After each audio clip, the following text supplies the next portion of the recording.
मंडळी, आम्ही आता नारगोळला आहोत आणि आम्हाला हे रस्त्यात झाड दिसलं आहे. या झाडाला खूप सारी अशी फळं होती आलेली. हे बघा, आम्ही आता तोडतोय आणि झाड पूर्ण भरलेलं आहे फळांनी.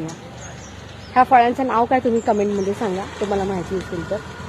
हे बघा, बघू शकता झाडाला पूर्ण फळं भरलेली आहेत. हे बघा, खूप सारी फळं काढलेली आहेत.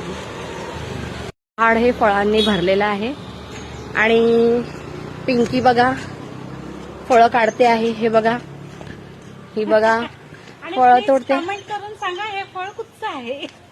हे बघा, झाडाला पूर्ण भरलेलं आहे फळ. हे बघा, तुम्ही बघू शकता फुलं पण आलेली आहेत झाडाला या. आणि हे बघा फळ, हे बघा मी आता काढते आहे. हे बघा, हे खूप गोड लागते फळ खायला, छान. हे बघा, निसर्गमय असं पूर्ण वातावरण झालेलं आहे. पाऊस पडण्याचं चिन्ह दिसतं आहे आता.